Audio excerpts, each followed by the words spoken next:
Goals are absolutely critical to getting jacked over 50. When you walk into the gym, you should have a goal in mind, and working out to get jacked isn't really a goal.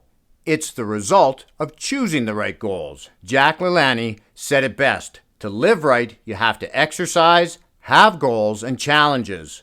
So today, we'll look at some goals we can have to get jacked over 50 that are both measurable and scalable. My goal is to build the Natty Freak Physique, and to be honest, that's as bad as going to the gym with your only goal being to get jacked, unless we find a way to make it measurable.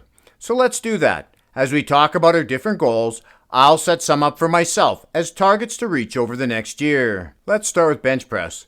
Now, I work with dumbbells, so my numbers will be based on that. Currently, I do 12 repetitions with 75-pound dumbbells, so this totals 150 pounds at a body weight of 152. I'm still pretty light from my shred.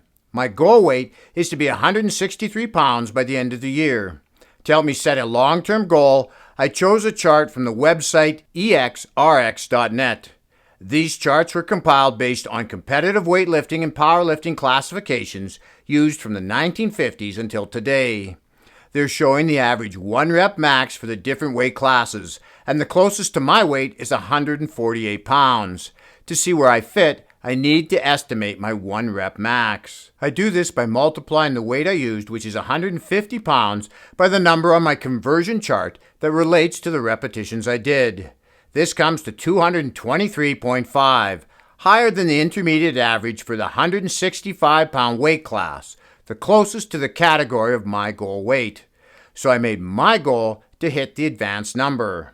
I don't have dumbbells over 95 pounds, so I can't do an actual 1 rep max, and when your goal is hypertrophy or building muscle, you're better off using a higher range like between 6 to 12 reps. To find out where this range is, we'll go back to my 1 rep conversion chart to get an estimate. It works out to 11 reps with 90-pound dumbbells. That's a big jump, but ultimately I think it's a good goal, and it breaks down into smaller goals of 11 repetitions at 80 and then 85 pounds.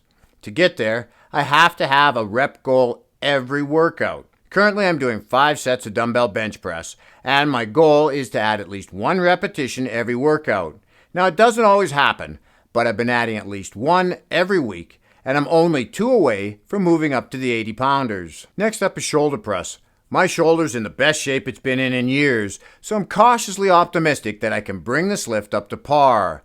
This website has a chart for military press, and I'm using it to set a long-term goal. I can do 12 reps of neutral grip shoulder press with 43-pound dumbbells. So to find my approximate 1 rep max, I times 86 pounds by 1.49, totaling just over 128 pounds.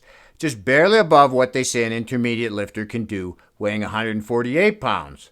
Now, as much as I'd like to move up to the advanced level for a 165-pound guy, I think it makes more sense to set a 1 rep goal at 140 pounds, right between intermediate and advanced. When you convert this to a 12 rep goal, it works out to 48-pound dumbbells. Once I hit that, I'll target the advanced number. Well, my goal is to increase my body weight over the next year. For many in the Fit and 50 crew, they want to lose weight. Still, it makes sense to set lifting goals based on your body weight goal, whether that weight is up or down.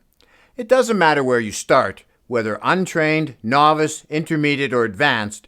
What matters is you know where you're heading. This website has good charts for squats and deadlifts that you can use to set goals. For my legs, I'm currently doing occlusion training and will be for the foreseeable future. So right now, they don't really work for my purposes, but I might come back to them later in the year. They didn't have a good chart to help me set a goal for my back training, so to do this, I went to a different website. I'll put the links to these websites at the bottom of the description box. Strengthlevel.com is where I went to set my pull-up goal. This site compiles data logged by users to come up with their totals. I like this site over, say, military.com because it gives me a 1 rep weighted option. Just as I'm not interested in doing an actual 1 rep max, I'm also not interested in doing over 20 repetitions of any exercise. So I can add enough weight to keep me within the 6 to 12 rep range. I'm setting my long-term pull-up goal at 12 reps with 50 pounds. These are your basic fundamental exercises, but it takes more to get jacked over 50. Watch this video next to find out what other exercises you need to do and keep working out while having fun. This is Lawrence from Fit and 50. We'll talk to you again in the next one.